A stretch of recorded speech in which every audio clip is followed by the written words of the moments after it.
வீடியோல logistics cost calculator பத்தி தான் பார்க்க போறோம். வாங்க வீடியோக்குள்ள போலாம்.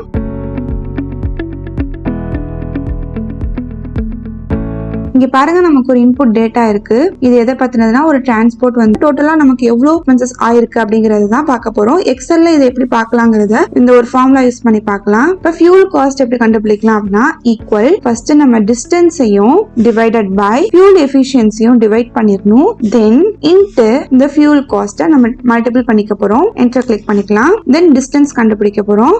டிஸ்டன்ஸ் கண்டுபிடிக்க ஈக்குவல் இந்த டிஸ்டன்ஸையும் இன்ட்டு காஸ்டையும் மல்டிபிள் பண்ணிக்கணும். என்டர் கிளிக் பண்ணிக்கலாம். தென் பிஃபோர் ஜிஎஸ்டிக்கு முன்னாடி டோட்டல் எவ்வளவு இருந்துச்சு அப்படின்னு பார்க்கலாம். ஈக்குவல் நம்ம கண்டுபிடிச்ச fuel cost plus distance cost plus then loading or unloading charges plus and driver wages plus toll charges plus other expenses. Enter click பண்ணிக்கலாம். இப்போ நமக்கு before GST க்கு முன்னாடி எவ்வளவு total amount expenses ஆயிருக்குங்கிறது தெரிஞ்சிருச்சு. then GST க்கு அப்புறம் எவ்வளவு நமக்கு expense ஆயிருக்கு அப்படிங்கறத பார்க்கலாம். equal before GST க்கு முன்னாடி எவ்வளவு டோட்டலோ அதை செலக்ட் பண்ணிக்கலாம். into இந்த GST யோட percentage செலக்ட் பண்ணிக்கலாம். Enter click பண்ணோம் அப்படின்னா நமக்கு GST amount கிடைச்சிரும். ஃபைனலா நமக்கு எவ்வளவு expenses ஆயிருக்கு ஈக்குவல் இந்த பிஃபோர் ஜிஎஸ்டிக்கு முன்னாடி அமௌண்ட் வந்ததையும் பிளஸ் இந்த ஜிஎஸ்டி அமௌண்ட்டையும் நம்ம பிளஸ் பண்ணோம் அப்படின்னா ஃபைனல் அமௌண்ட் நமக்கு கிடைச்சிரும். ஸோ இந்த வீடியோ உங்களுக்கு யூஸ்ஃபுல்லாக இருந்திருக்கும்னு நினைக்கிறேன்.